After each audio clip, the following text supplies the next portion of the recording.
有一天，佛陀等弟子们化缘归来后，就问他们说：弟子们，你们每天忙忙碌碌的托钵化缘，究竟是为了什么呢？弟子们双手合十，躬声答道：佛陀，我们是为了滋养身体，以便长养色身，来求得生命的清净和解脱呀。佛陀用清澈的目光环视着弟子们，又沉静地问道：那么你们且说说肉体的生命究竟有多长久呢？佛陀，芸芸众生的生命平均起来不过几十年的光阴。一个弟子充满自信地回答道。佛陀摇了摇头：你并不了解生命的真相。另一个弟子见状，充满肃穆地说道：人类的生命就像花草，春天萌芽发枝，灿烂似锦，冬天枯萎凋零，化为尘土。佛陀露出了赞许的微笑。你能够体察到生命的短暂迅速，但对佛法的了解还是仅限于表面。又有一个无限悲怆的声音说道：佛陀，我觉得生命就像浮游虫一样，早晨才出生，晚上就死亡了，充其量只不过是一昼夜的时间。你对生命朝生暮死的现象能够观察入微，对佛法已有了深入肌肤的认识，但还是不够究竟。在佛陀的不断否定启发下，弟子们的灵性逐渐地被激发起来。又有一个弟子说：佛陀，其实我们的生命跟朝露没有两样，看起来不乏美丽，可只要阳光一照射，一眨眼的功夫，它就干涸消逝了。佛陀含笑不语，弟子们更加热烈地讨论起生命的长度来。这个时候，只见一个弟子站起身，语惊四座地说道：佛陀，依弟子看来，人命只在一呼一吸之间。语音一出，四座愕然，大家都凝神看着佛陀，期待佛陀的开示。说得好，人生的长度就是一呼一吸，只有这样认识生命，才是真正体证了生命的精髓。弟子们，你们切不要懈慢放逸，以为生命很长，像露水有一瞬，像浮游有一昼夜，像花草有一季，像凡人有几十年。生命只是一呼一吸，应该把握生命的每一分钟，每一时刻，勤奋不已，勇猛精进。人们往往在生与死的抉择中，才能够体会到生命的意义，才会明白活着的价值。不要将自己的生命浪费在那些没有丝毫意义的事情上，要抓住每分每秒可以利用的时间来充实自己。有的人生命虽然短暂，然而他们活得却很精彩。有的人呢，虽然能够活到100岁，然而他们却稀里糊涂，空活100年。有的人总是因为害怕死亡而嫌时间过得太快，事实上他们每天都在浪费着时间。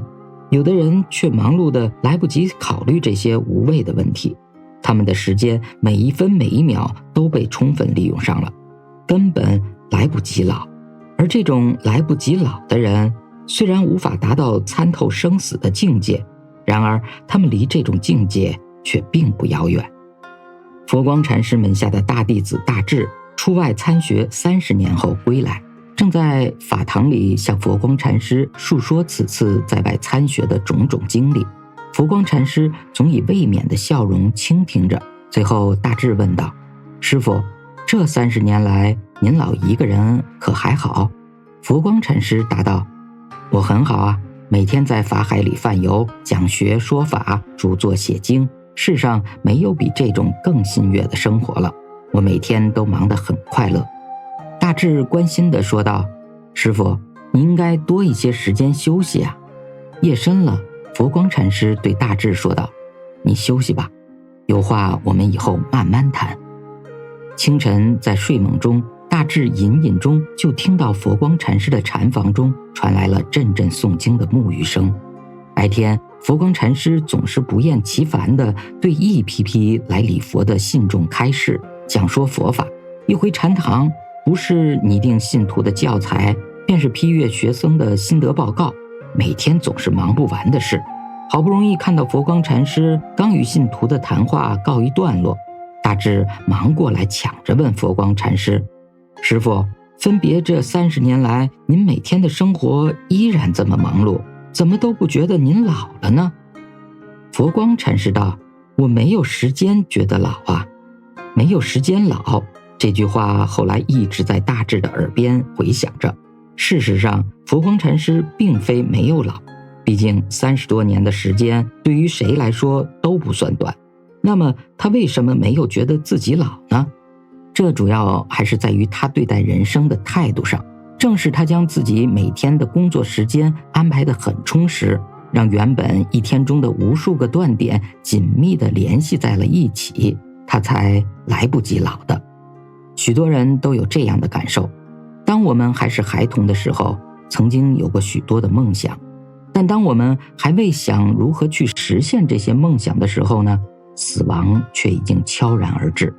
我们只能感叹，只能埋怨我们没有看清什么是人生。于是我们祈求上天能让我们回到从前，但那只能是一厢情愿的奢望而已。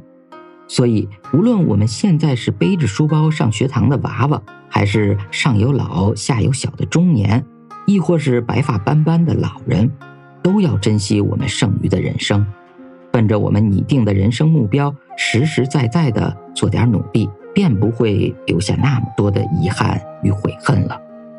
人的一生应当这样度过，当他回首往事时，不因虚度年华而悔恨，也不因碌碌无为而羞耻。